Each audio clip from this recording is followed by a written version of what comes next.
우리 성령께서 우리의 심령을 주장하시고 또 돌보시는 은혜가 있기를 축복합니다.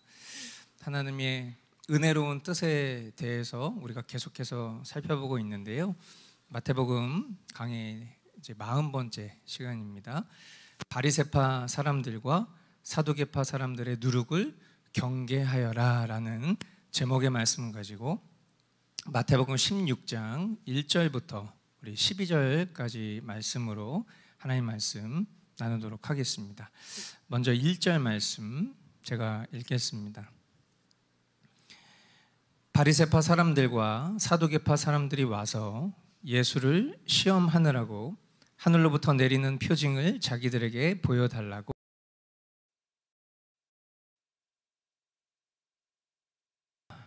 바리새파, 사두개파 우리가 참 많이 들었던 인물들입니다. 어떤 그룹이죠. 그러니까 바리새파, 바리새인들, 결국 이제 그 파당을 이루고 있는 사람들, 사두개인, 사두개파 이렇게 있는데 그들이 가진 어떤 신앙의 특징에 대해서 한 번쯤은 좀 정리를 해볼 필요가 있는 것 같아요. 바리새파는 여러분들이 느꼈을 때 우리가 보통 이렇게 율법적인 사람들을 가리켜서 우리가 보통은 너 바리새인이야? 이런 식으로 이렇게 이야기를 많이 하죠. 말 그대로 바리새파는 보수적인 그런 신앙을 가진 사람들입니다. 보수적인 신앙은 좋은 거예요. 저와 여러분들은 보수 신앙을 가지고 있는 사람들이죠. 우리가 신앙하고 있어서 좋다는 게 아니라 하나님의 진리로부터 벗어나지 않고 그것을 지키는, 보수하는 것이 하나님께서 우리에게 명하신 것이고 그것이 옳은 것이기 때문에 보수적인 것은 좋은 겁니다. 그러나 보수적인 것에 머물러 있는 것이 아니라 보수적인 신앙으로부터 지나쳐 가서 결국 형식적이고 그리고 위선적인 모습을 갖고 있는 사람들이 이 바리새파 사람들이죠. 그래서 이런 사람들이 가진 특징은 뭐겠습니까? 결국 자신에게는 관대합니다. 하지만 타인을 판단하는 일에 있어서는 매우 엄격하죠. 이중적인 그들의 이런 삶의 모습 가운데 열매가 맺히리라 생각할 수 없는 것은 당연한 일입니다. 사두개파는 어떤 사람들일까요? 자유주의자들이죠. 그리고 세상적인 일에 굉장히 관심이 많습니다. 그래서 온통 인본주의적인 그런 삶을 살다 보니까 그들이 결국 신앙이라는 이름 안에 있지만 결국 그들의 삶에서는 하나님 말씀을 준행하는 일보다는 언제나 그들이 생각하는 해석이 더 중요한 것이 결국 사두개파 사람들의 모습이겠죠. 바리새파, 사두개파 이 두 파는 우리가 지금 특징적인 내용들을 간략하게만 보아도 함께 할 수 없는 사람들이에요. 그런데 이런 이질적인 사상을 가진 두 부류의 사람들이 지금 연합을 하고 있는 것입니다. 무엇을 위해서? 바로 본문에 기록된 바대로 예수님을 시험하는 일에 있어서 이 두 부류의 사람들이 연합을 하고 있어요. 하나님을 믿고 섬긴다고는 하지만 결국 실제는 뭡니까? 하나님을 믿지 않고 또 하나님을 모르고 있는 거죠. 그러다 보니까 그들은 결국 자신들의 믿음을 위해서가 아니라 진리를 대적하는 일을 위해서 하나가 된 겁니다. 진리 안에 하나가 되는 것이 하나님께서 우리에게 바라시는 것인데 진리가 아닌 것에 진리를 대적하는 일에 하나가 되고 있는 것, 참으로 무서운 일이죠. 하나님이 택하신 이들은 이미 주신 기적들로 또 기적이 없다 하더라도 충분히 예수님을 그리스도로 믿을 수 있을 것입니다. 마찬가지로 오늘을 살아가는 성도들 역시도 성경에 기록된 하나님이 행하신 일들로 믿을 근거가 충분한 사람들입니다. 그러나 여기에 어떤 추가적인 기적을 구하거나 또는 다른 것을 추구한다면 그것은 믿음의 부족함과 마음의 완고함을 나타낼 뿐이다라는 것을 우리는 다시 한번 기억해야 할 줄 믿습니다. 2절로 3절 말씀에 보니까요, 예수께서 그들에게 말씀하셨다. 너희는 저녁 때에는 하늘이 붉은 것을 보니 내일은 날씨가 맑겠구나 하고, 아침에는 하늘이 붉고 흐린 것을 보니 오늘은 날씨가 굳겠구나 한다. 너희는 하늘의 징조는 분별할 줄 알면서 시대의 징조들은 분별하지 못하느냐. 아멘. 중생하지 못한 사람들은요, 제 아무리 세상의 지식과 판단이 풍부한다 한들 진리에 대해 지식과 영적인 판단력은 없을 것입니다. 예수님은 단지 자신들의 악함을 드러내고 있는 이 바리새파와 사두개파의 호기심을 채워주기 위해서 기적을 행하지 않으셨습니다. 이미 예수가 그리스도다라는 증거는 차고도 넘쳤죠. 예수님이 어디에서 태어나셨습니까? 베들레헴에서 태어나셨어요. 예수님이 베들레헴에서 태어나신 일도 예수가 그리스도라는 증거죠. 또한 예수님은 누구의 자손으로 오셨습니까? 다윗의 자손으로 오셨습니다. 그것으로도 충분합니다. 뿐만 아니라 예수님이 공생의 기간 동안 나병, 중풍병, 날 때부터 눈먼 사람, 말 못하는 사람, 안전뱅이 등등 수많은 불치병에 걸린 이들을 치료하셨습니다. 또한 죽은 자를 살리셨어요. 여러분, 이것보다 더 어떤 기적이 필요합니까? 메시아 시대가 시작됐다라는 그 언약적 계시의 성취는 이미 충분합니다. 하지만 마음이 강팍한 이들은요, 무슨 날씨 얘기하면서 무슨 뜬구름 잡는 듯한 그런 말 장난치면서 신선노름하고 있고, 마치 예수님을 향해서 한번 얘기해 보세요. 한번 기적을 보여줘 보세요.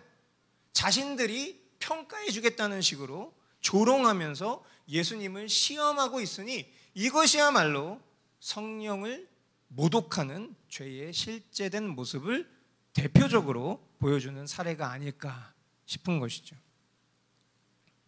이런 이들을 향해서 예수님은 간단하고도 명료하게 말씀하십니다. 우리 4절 말씀 같이 한 목소리로 읽어보도록 하겠습니다. 악하고 음란한 세대가 표징을 요구하지만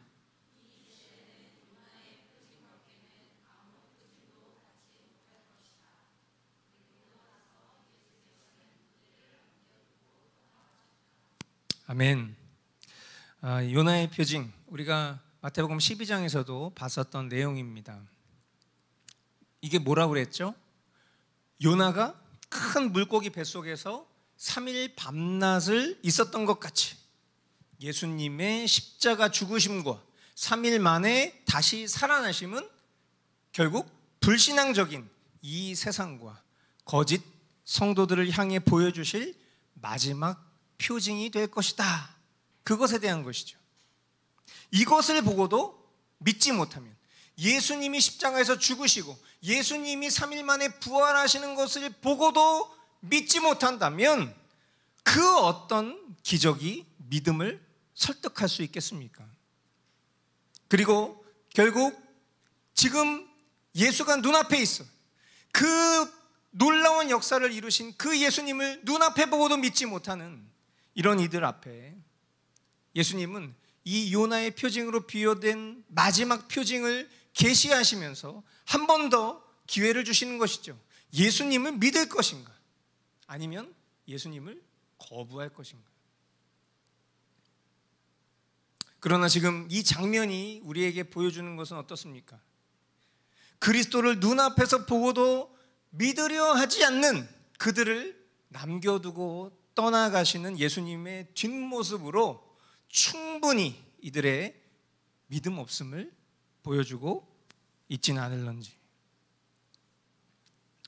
저와 여러분에게도 지난 세월 수많은 하나님 살아계심의 증거와 복음이 들려졌습니다.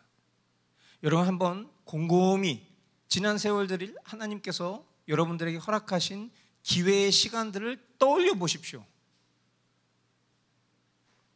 그러나 여전히 이방 종교와 같이 어떤 신비한 체험을 추구하려고 하고, 무속신앙처럼 부귀영화를 위해서 신을 기분 좋게 구슬려야 하고, 인본주의처럼 나 자신이 신이 되어서 말씀 위에 서려고 하는 것을 기독교 신앙처럼 믿고 신앙하는 것이 아니라, 이미 허락하신 말씀을 지나쳐가는 것이 아니라 그 말씀을 붙잡고 그 말씀에 머물러서 말씀이 우리 삶 속에 열매 맺는 것을 목도하는 신앙이야말로 가장 고귀하고 복된 신앙이라는 것을 여러분 잊지 않으실 수 있게 되길 바라요. 제가 이런 말을 하다 보면 가끔 교우들이 저에게 질문할 때가 있어요. 목사님, 근데 혹시 우리 교회 성도들 중에도 목사님이 비유로 드는 이런 사람이 있어서 그런 얘기를 하시는 건가요? 이런 질문을 할 때가 있어요. 없습니다. 제가 알기로는 없어요. 그런데 그럼 왜 이런 얘기를 하냐? 본문에 나오니까 이 얘기를 하는 거예요. 우리 중에 저 몰래 어디 뭐 기도원 같은 데 가서 막 특별한 기도 받으시는 분들 있으십니까? 여러분들 혹시 그런 경우가 있으시다면 꼭 저한테 얘기해 주셔야 돼요. 그것은 어쩌면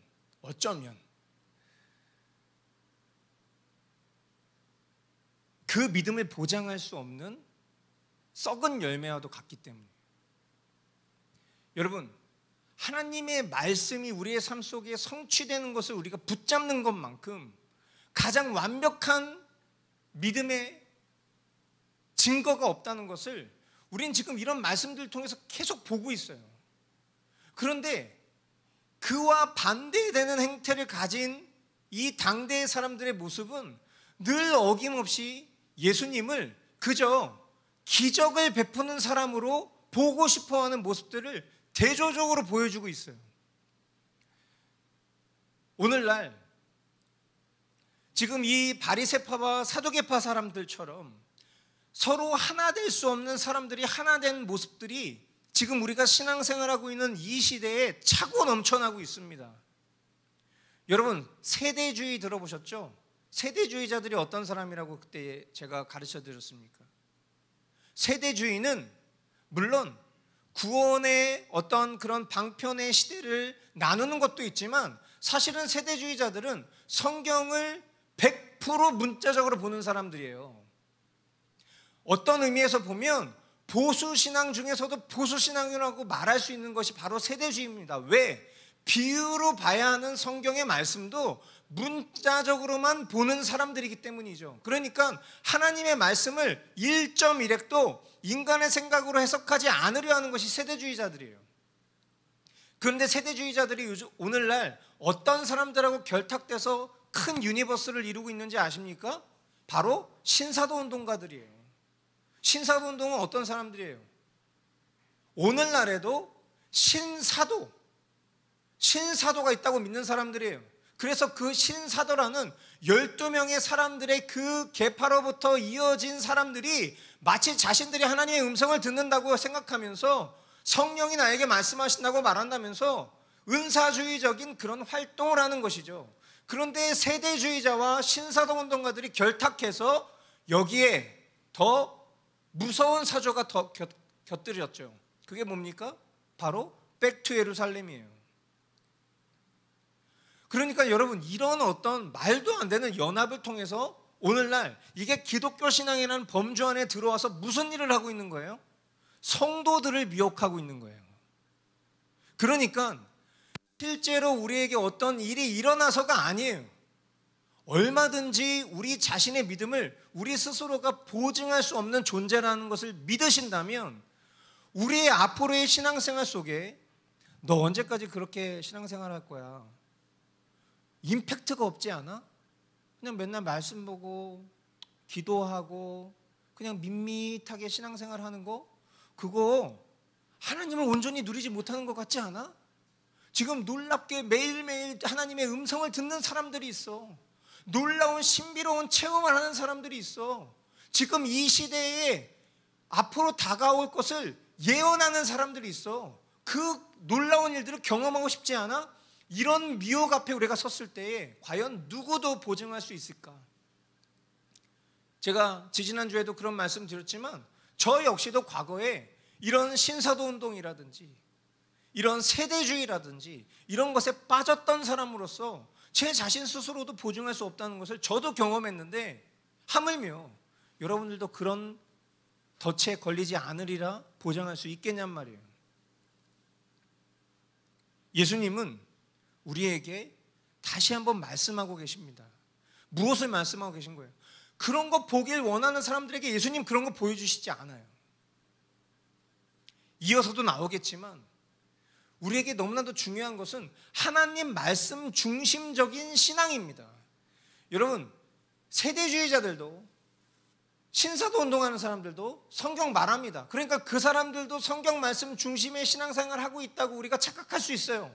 그러나 성경 말씀을 소스로 끌고 와서 자신의 생각을 덧대서 그 결론을 삼는 사람과, 또 하나님께서 비유로 말씀하신 것조차도 문자적으로 무조건 해석하려고 하는 사람과 어찌 그것을 성경 중심적인 신앙이라고 말할 수 있겠냔 말이에요.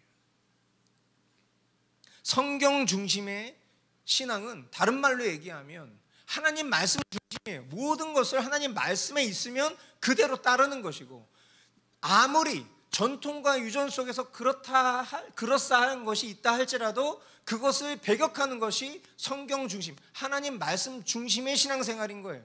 이것이 얼마나 중요한가 계속해서 말씀을 보겠습니다. 5절로 7절.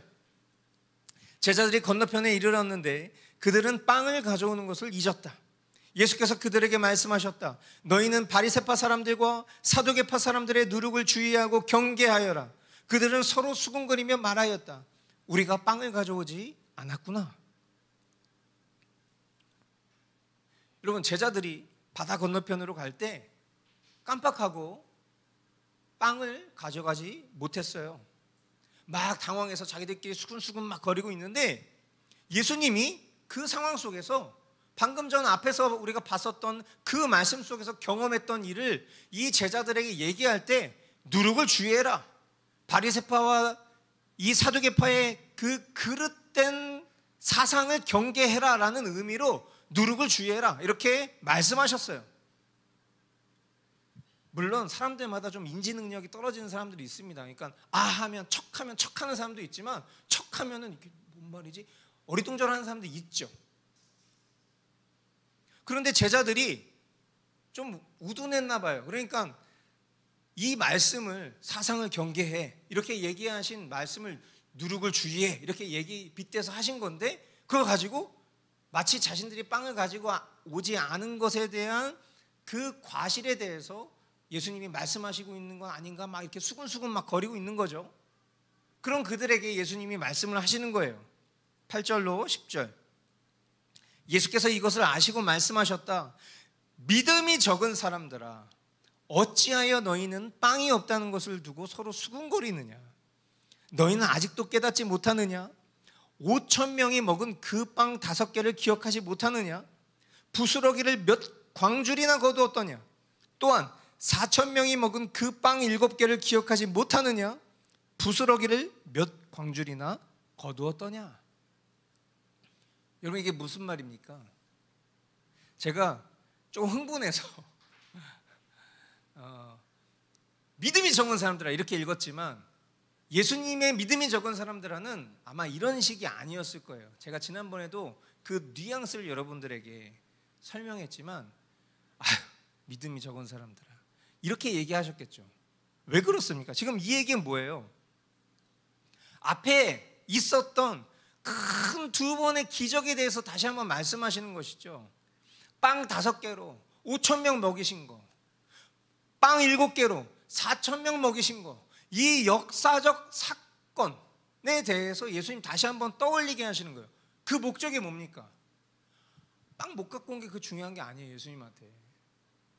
예수님은 보리떡 5개와 물고기 2마리를 가지고도 수천 명을 먹이실 수 있는 능력을 행하시는 분이라는 것을 곁에 두고 함께 경험하면서도 아직도 지금 너네들 그거 가지고 지금 그렇게 저급한 수준의 그 상황 가지고 지금 너희들 그렇게 전전긍긍하고 있는 거야? 라고 얘기하고 계신 거죠. 뿐만 아니라 바리새파와 사두개파가 예수님한테 뭘 요구했어요? 기적을 요구했죠. 저는 이 말씀을 묵상하면서 참 놀라운 사실 하나를 발견했습니다. 뭐냐면 살아있는 말씀이라는 게 이런 거구나라는 생각이 들었어요. 이 말씀이 사실은 그 현장에 있는 사람들과 교통하는 얘기겠지만 이 말씀을 읽는 우리에게, 그리고 그 같은 시간대에 여전히 자신들이 더 옳은 것처럼, 자신들이 우월한 것처럼 생각하고 있는 그 바리새파와 사두개파들을 향해서 예수님은 동시에 2가지의 언어로 이 말을 하고 계신 것 같은 거예요. 바리새파와 사두개파가 예수님을 시험한 것은 기적에 대한 것이었죠. 근데 이미 이 말도 안 되는 5병이어의 기적과 7병의 기적을 이미 보여주셨던 것에 대해서 예수님은 이 상황에서 이야기를 하고 계신 거예요. 하나님은, 여러분 잘 기억하십시오, 결코 믿을 수 없는 것을 믿으라고 강요하지 않으십니다. 믿을 만한 많은 증거들을 보여주세요. 제가 아까도 말씀드렸지만 여러분 지난 시간들 속에서 하나님이 우리의 삶 가운데 행하셨던 일들을 한번 떠올려 보시라고요. 그때는 그것이 어떤 특별한 게 아니라고 여겼을 수도 있어요. 그러나 초자연적인 기적이 아니었다 할지라도 불가능이 가능케 된 일들이 차고도 넘쳤을 것입니다. 믿음이 없을 때는 아유 운이 좋았어, 참 불행 중 다행이었어, 이렇게 말했었던 일들일지 모르나, 내가 예수님을 믿기 전에도 내 삶 속에 있었던 그 수많은 일들이 돌아서 생각해 보니 하나님 인도하시는 섭리였고 기적이었다는 것을 우리는 인정할 수밖에 없어요. 그러니까 이미 우리의 삶에도 기적 쫓아다닐 필요가 없는 것은 이미 수많은 기적들이 우리의 삶 가운데 있었다는 것입니다. 그리고 그것을 근거로 하나님의 말씀을 통해서 믿을 수 있도록 이미 우리에게 허락해 주셨다는 거예요. 가장 큰 기적이 뭐라고 그랬습니까? 하나님을 대적하고 죄로 인하여 결코 돌이킬 수 없는 우리의 의지가 성령님의 도우시는 중생의 은혜로 예수를 그리스도로 믿게 된 것만큼 더 큰 기적이 어디 있겠냔 말이에요. 하물며 우리 삶의 크고 작은 일들 속에 불안해하고 또 두려워하지 않을 것은 이미 행하신 일들과 행하실 일들에 대해 아멘의 고백이 주님 주신 믿음이라는 것을 다시금 우리에게 가르쳐 주시는 줄 믿으시기 바랍니다. 11절로 12절, 내가 빵을 두고 너에게 말한 것이 아님을 너희는 어찌하여 깨닫지 못하느냐. 바리새파 사람들과 사두개파 사람들의 누룩을 경계하여라. 그제서야 그들은 빵의 누룩이 아니라 바리새파 사람들과 사두개파 사람들의 가르침을 경계하라고 하시는 말씀인 줄을 깨달았다. 아멘. 바리새파 사람들은 앞서도 말씀드렸지만 신앙의 색채로는 보수주의자들이었던 것이죠. 그러나 그것은 바른 보수, 건강한 보수라기보단 뭐라고 그랬어요? 극단적 율법주의다라고 말씀을 드렸습니다. 그들은 무엇을 믿지 않았던 겁니까? 사람의 전적인 부패와 전적인 무능력을 믿지 못했던 거예요. 그러니까 어떻게 됩니까? 나의 힘과 능력으로 뭘 지킬 수 있다고 믿었던 거예요? 율법을 지킬 수 있다고 믿었던 것이죠. 이것이 영적인 우매함인 거예요. 게다가 그것을 스스로 인지하지 못하고 있어요. 그러면서 뭘 자랑합니까? 자기 의를 자랑하고 있는 거예요. 그런데 여러분, 이런 모습이 우리에게도 있어요. 뭡니까? 오늘날에도 가끔 사람들이 누군가를 신앙적으로 보증하는 일이 있죠. 그러니까 다른 말로 얘기하면 어떤 사람이 믿음 좋은 사람입니까? 이럴 때 여러분 믿음 좋은 게 뭡니까? 그러면 빠지지 않고 등장하는 것이 있어요. 그게 뭐예요? 새벽 기도 안 빠지는 사람, 헌금 많이 하는 사람, 봉사 많이 하는 사람, 금식 많이 하는 사람, 성경 여러 번 읽은 사람, 이런저런 교회와 선교단체에서 훈련 많이 받은 사람을 우리는 믿음 좋은 사람이라고 얘기하고 있어요. 지금 제가 얘기한 사람들 나쁜 사람들입니까? 좋은 사람들입니다. 하지만 이런 것들이 남고 정작 그들 심령이 경건하지 못하면 이것은 결국 뭐예요? 이런 게 형식주의인 거고, 이런 게 율법주의인 거고, 이게 자기 숭배인 거고, 그게 결국 교만이에요. 그리고 이것이 바로 오늘 예수님이 말씀하신 교회를 혼란케 하는 누룩이 되는 겁니다. 반대로 사두개인들은 자유주의자라고 말씀드렸어요. 그들은 모세오경을 존중했습니다. 하지만 다른 성경들은 무시해버립니다. 그래서 그들은 영혼도 믿지 않아요. 몸의 부활도 믿지 않아요. 결국 내가 믿고 싶은 것만 믿는 거죠. 아까도 말씀드렸던 것처럼 성경을 온전히 따르는 것이 아니라 자신들의 해석을 우위에 두는 사람들이 바로 사두개파 사람들인 거예요. 그러니까 이런 사람들의 특징이 뭡니까? 인간의 이성과 경험을 중요하게 생각하죠. 그러니까 결국 어떤 사람들이 됩니까? 인본주의자들이 되는 거예요. 뿐만 아니라 세상의 권력과 무력에 지배받는 세속주의적인 경향도 가지고 있죠. 그런데 세속주의적인 경향을 가지고 있는 사람들이 도리어 인본주의가 되잖아요. 그럼 그 세속적인 그 지향성을 은밀하게 은폐합니다. 그러니까 뒤에서는 막 그런 거 즐기면서 앞에서는 사람들 위하는 것처럼 하는 거죠. 어쩌면 이 바리새파와 이 사두개파가 가진 모습들이 오늘날에도 똑같이 있다고 저는 생각해요. 성경 말씀 일부를 자신들이 지지하는 사상에 접목시켜서 정치와 인권, 반기독교적인 사상을 지지하게 만드는 민중신학, 자유주의 신학, 퀴어 신학, 이런 것들이 결국 오늘날 사두개파의 모습인 거죠. 예수님은 누가 더 낫다 그 얘기하고 계신 게 아니죠. 바리새파 사람들, 사두개파 사람들의 누룩을 경계하여라. 이들이 교회를 혼란케 하는 그들의 잘못된 사상을 말씀하고 계신 거예요. 누룩, 헬라어로 엔자임이라는 단어입니다. 이 누룩이라는 단어는 가지고 있는 정의가 분명합니다. 뭐냐면 한번 따라해 주시겠어요? 자신은 변하지 않으나 다른 사람은 빠르게 변화시키는 속성. 네. 누룩이 가지고 있는 파괴력에 있어서 가장 무섭다고 생각되는 부분은 바로 이 점. 자신은 변하지 않는다는 점이에요.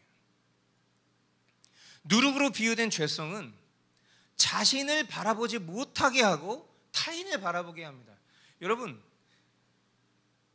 우리도 잘 고쳐지지 않는 그런 지점들이 있잖아요. 나나 잘해야 되는데 자꾸만 다른 사람 얘기.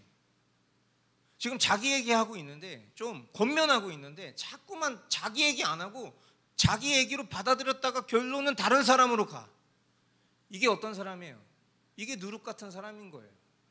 이게 가정과 공동체를 병들게 하는 거예요. 자신은 괜찮다고, 나 정도면 충분하다고 속으로는 생각하는데 겉으로는, 입술로는, 글로는 그렇게 표현 안 하고 있는 거죠. 실제로는 은혜 입은 죄인이라고 말하지만 나는 은혜 입은이 더 중요해. 나는 쟤보다는 더 나아. 난 저 사람보다는 더 나아. 나는 그 어떤 누구보다는 훨씬 그래도 괜찮은 사람이야. 이 생각이 실제 자기 안을 지배하고 있는 거예요. 어떤 사람이? 누룩 같은 사람이. 그러니까 이런 사람의 특징은 뭐냐? 타인을 평가하고 바라보는 기준대로 자신을 바라보지 못하니까 누구보다도 성화의 열매가 없어요. 그럼 말은 번지르르 해. 오랜 세월이 지나도 유창하게 말은 해. 하지만 성화의 열매가 없어요. 그거는 주변이 더 잘 알아요. 같이 사는 사람들이 훨씬 잘 알아요. 그러니까 이런 말씀을 전하고 있는 저도 당연히 너무나 두려운 일이죠. 왜? 만약 제가 누룩 같은 사람이라면 저랑 같이 사는 사람이 얼마나 지금 이 상황에서 어이가 없겠어요. 앞에서 저렇게 막 땀 흘리면서 막 설교하고 있는데 누룩에 대해서 얘기하는데 쥐 얘기하고 있어. 이렇게 생각할 수도 있잖아요.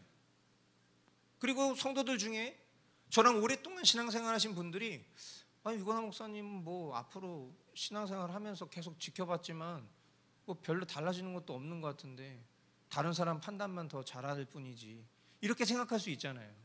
그러니까 사실은 이 자리에서 말씀을 전하는 것이 그토록 어렵고 두려운 일입니다. 하지만 이 말씀을 전하는 저도 늘 이야기하지만 제1청자, 제 입술을 통해서 선포되는 하나님 말씀을 들은 여러분들 또한 청자로서 우리 자신을 겸허히 돌아봐야 될 것이에요. 오늘 주님이 우리에게 하시는 말씀은 아주 간단합니다. 우리에게 바리새파와 사두개파와 같은 모습이 있지 않은지 돌아보게 하시는 거예요. 충분히 이 특징에 대해서 우리에게 주님은 설명해 주셨다고 생각해요. 여러분 곰곰이 돌아보십시오.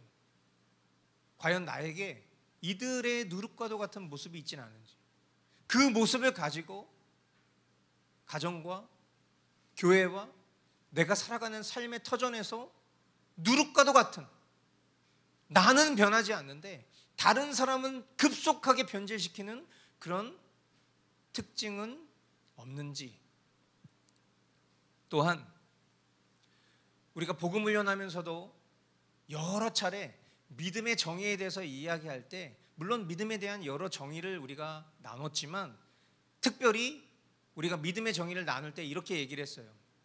주님이 하신 일과 하실 일에 전인격적으로 아멘하는 것, 이것이 믿음이라고 그랬죠. 오늘 주님은 이미 너무나도 넘칠 만큼 주님이 주님 되신 것, 주님이 그리스도이심을 증거하는 수많은 기적들을 이미 보여주셨고, 그 기적과 또 선포된 말씀을 근거로 믿을 수 있도록 허락하셨다는 것을 우리는 한번 나눴습니다.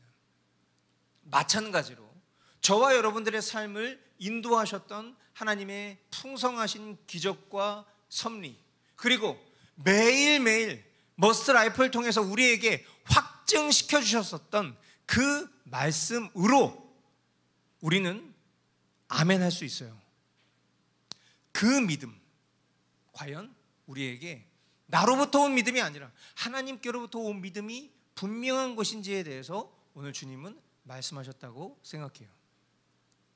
아무쪼록 저와 여러분들에게 이 바리새파와 사두개파와 같은 그런 누룩의 모습이 있지 않기를 바랍니다. 그리고 만일 그러한 모습이 있다면 그것을 주님 앞에 회개하고 돌이켜 참된 그리스도의 형상으로 나아가기까지 우리의 삶 속에 끊임없이 성화의 열매가 맺혀질 수 있기를 우리가 주님 앞에 간구해야 할 줄 믿습니다. 주님, 저를 불쌍히 여겨주셔서 제가 주님의 자녀이지만 그러나 주님을 시험하고 대적하는 그런 존재로 살아가는 것이 아니라 주님의 기쁨으로 살아갈 수 있는 그런 믿음 허락하여 주십시오. 그렇게 기도하는 것이 저와 여러분들의 마땅한 그런 말씀의 반응인 줄 믿습니다. 이 시간 오늘 주님 우리에게 허락하신 말씀을 붙잡고 먼저 같이 기도하기를 원합니다.